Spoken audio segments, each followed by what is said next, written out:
And we welcome you to the Hackensack Meridian Health podcast studio. Hackensack Meridian Health, keep getting better. It's time for this week's edition of Papa's Perspective, brought to you by Bob's Discount Furniture, the official furniture store and a mattress partner of the New York Giants. And we welcome in two-time Super Bowl champion Carl Banks. And Carl, when you think about the career that you had, when you came to the Giants in 1984 and you embarked upon this career, coming out of Michigan, playing at Michigan State, could you ever in your wildest dreams imagine that it's gone the way it's gone? Well, this part of it, I could. The football part of it, not so much, right? Coming out of Michigan State, we weren't a good football team. And we didn't have the social media and the internet. There were two publications, Streets and Smith, and they came out preseason in the summertime, and it came out at the end of the year. So you read about yourself as an honorable mention as one of the good players in college. When the season starts and you see all these other big names and then the season's over with, you're still there. But, somehow I was all Big Ten 3 years in a row and ended up being an All-American. But I took nothing for granted. So I got my degree in communications, and this is the type of thing I thought I'd be. If you had to ask me to forecast my life 40 years from when I was at Michigan State, I would say I'd be running an ad agency right now. I mean, that was kind of my thing. I loved writing commercials and just doing media stuff. And so this part, I would say, yeah, I would probably be involved in some capacity, but never doubted I could play the game. Never doubted how good I was, and just happy that, I was a part of something special with the Giants. And, being drafted by the Giants was reinforcement that you can really take nothing for granted because they have 4 Pro Bowl players, right? And I had to take Bill Parcells at his word when he said he didn't draft me to sit me on the bench. So I knew I had a job to do. And I got it done. For those that don't realize it, one of my childhood heroes growing up was Brad Van Pelt, wore number 10. He was a great player at Michigan State before you. One of my childhood heroes. Right. He was like so you knew something about the Giants just because of him, right? Right. Everybody kept track of Brad Van Pelt. He was our Jim Thorpe, right? Like, he played every sport and was good at every sport. And then he went to Michigan State. But he was good in track, he was good in baseball, and good in basketball, and great at football. So we always tracked what Brad was doing. Listen, you had so many great wins. You won 2 Super Bowls. Is your perfect game, though, from a personal standpoint, Super Bowl 21? Yeah. If I asked you the best game you've ever played in your NFL career, would you say Super Bowl 21? I would say yes. It was the culmination of my best game, because my best game before that was the one before that. Washington. Right. And then the best game before that was the one before that. So that playoff run, I was in such a zone, and it was a good year for me, but I just went into a different zone. And so I knew the task at hand, and I knew I put so much into my preparation, but just the game felt so much easier. Everything was clearer, diagnosing plays before they even happened. And if I looked at film and you tell me how did I know this was going, I couldn't tell you, but it just felt that way, right? And then by the time I got to the Super Bowl, there was just not a play that I didn't think I could make in that game. In 1990, from a team standpoint, was the NFC Championship win in San Francisco where you held them to 13 points, and the high-flying Buffalo offense in Super Bowl 25, were those two of the more satisfying games for you from a team standpoint? Yeah, I think those games, Bob, were satisfying in 90 because every win that we had that year, it was a yeah, but. Like, it was almost like the media had convinced the fans that we weren't very good or weren't as good as we were supposed to be. And it was, they beat them, but, yeah, but, yeah, but, yeah, but. And then we got to the playoffs, people realized we were as good because we did whatever it took from a week to week basis in 90 to win games. And that's what happened in San Francisco. And that's what happened in the Super Bowl. Because in San Francisco, they were, their three-peat was a foregone conclusion. And whatever it took for us to win the game, we did it. And then in Buffalo, when we played Buffalo, that game was, how are you going to stop them? Traditional defense couldn't. And if we played our traditional defense, we'd be a step behind. And we did what we had to do to devise a game plan that was really effective. So you're mapping out your career. You're in the prime of your career, and you and I first meet doing the Carl Banks report on WNEW AM, where we were recorded at the stadium, whatever the case was. Meanwhile, you were getting involved in clothing and fashion, which led to G3 Apparel. Where did the passion for clothing come from? And where did the passion for business? Because you also would have your own luncheon. Yeah. During that period of time. So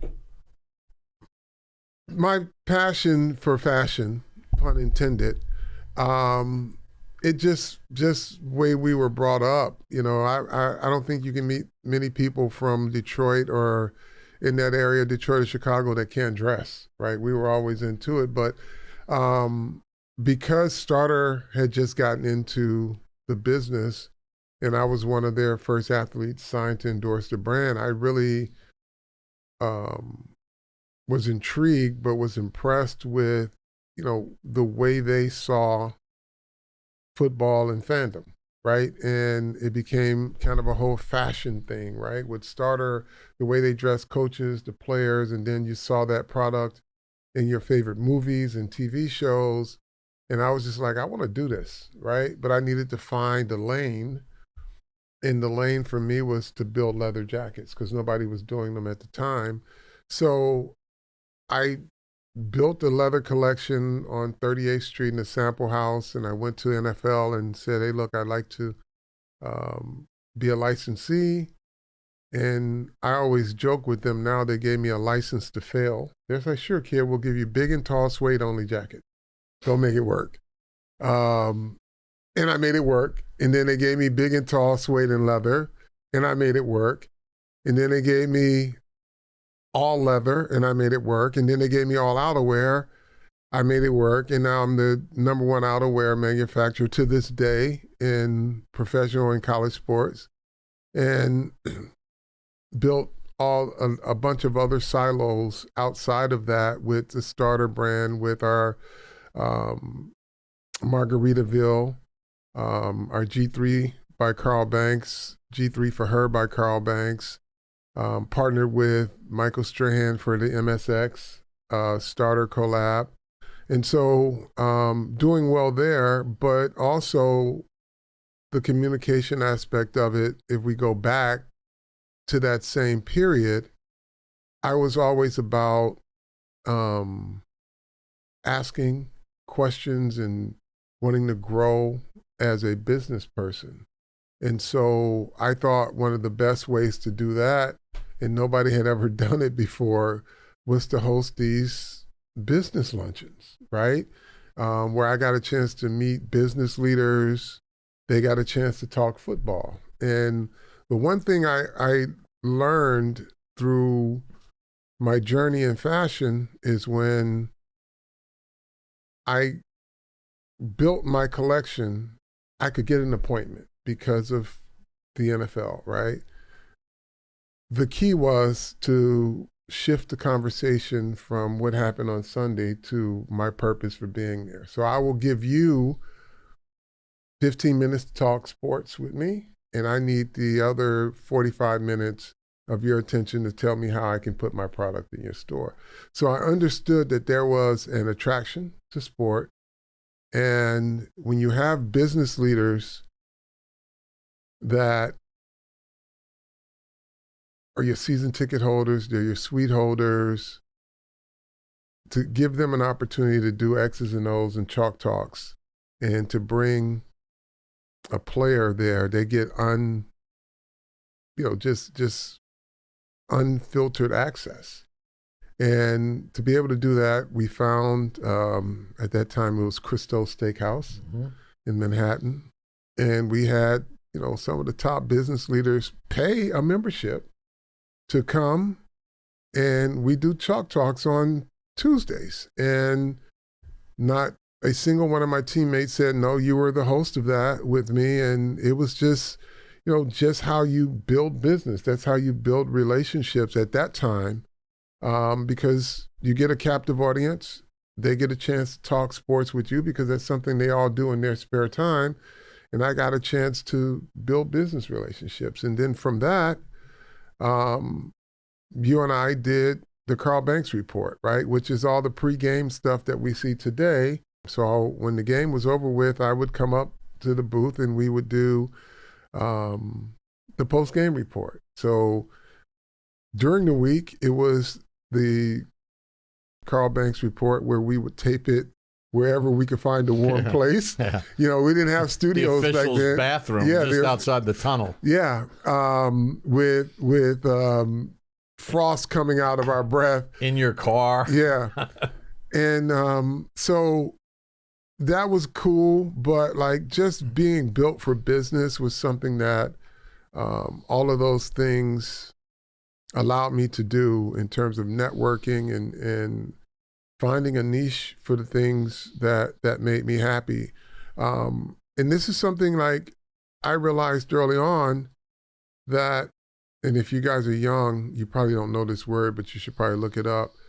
Professional sports, and the NFL in particular, has the largest Rolodex in the world. There's no business sector that the NFL doesn't work with. So if you have an interest, you just have to find the right questions to ask. They have player development and player engagement departments at every team.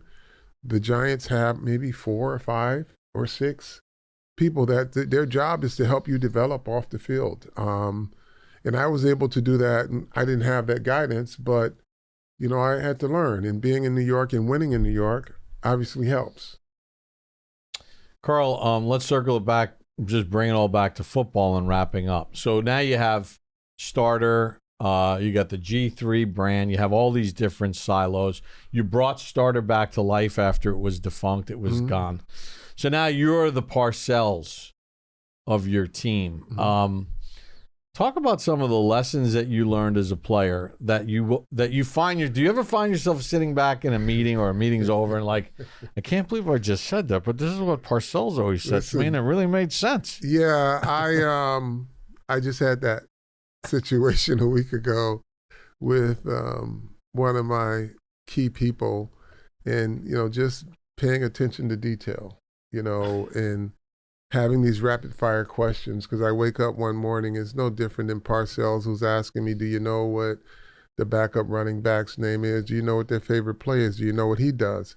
And I just one morning went through a list of projects that we're working on, and I just started hitting my head of marketing with, have you followed up on this? What's the status on this? What the status is? And I didn't get the answers I was looking for. And the more I didn't get what I was looking for, the more I think I became Bill Parcells, right? And then, saying things like, the answer to this question is not optional. I need an update right away. But I have a great team. They love winning.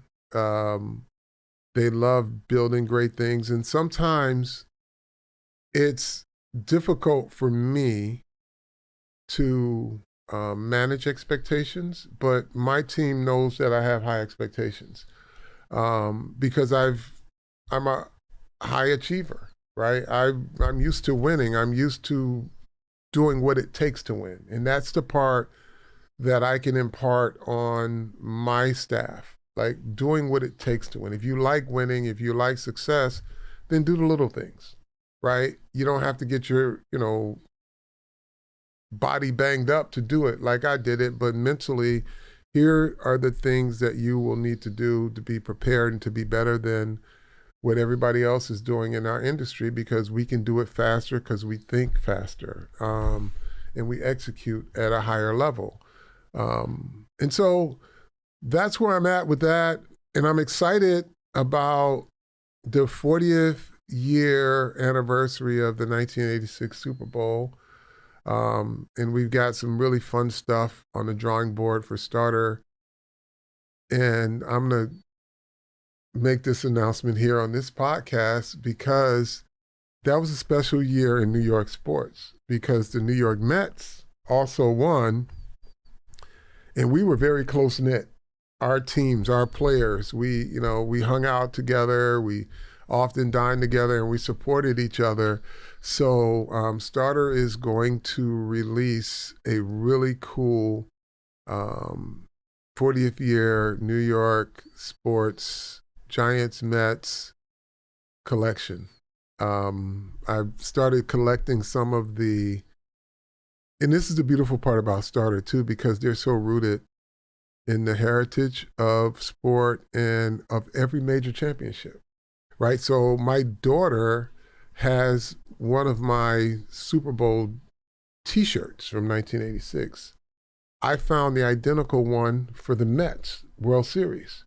And so these are clearly collector's items at that time, at this time, but there was so much that Starter did for both of those sports during that period. And then in New York, it was just so much really cool stuff to see ads with Phil Simms and Doc Gooden, Lawrence and Darryl Strawberry. Like, it was so much really cool stuff that Starter did that I'm going to reintroduce, and then some of the pieces from that era is going to be fun. It's going to be fun next year. Yeah, it's going to be a little teaser. Yeah. Well, Carl, we appreciate a couple minutes. Thanks for sharing your story with our audience. Thank you, man. It's always a pleasure. That's Carl Banks joining us on this edition of Papa's Perspective, brought to you by Bob's Discount Furniture, the official furniture store and a mattress partner of the New York Giants.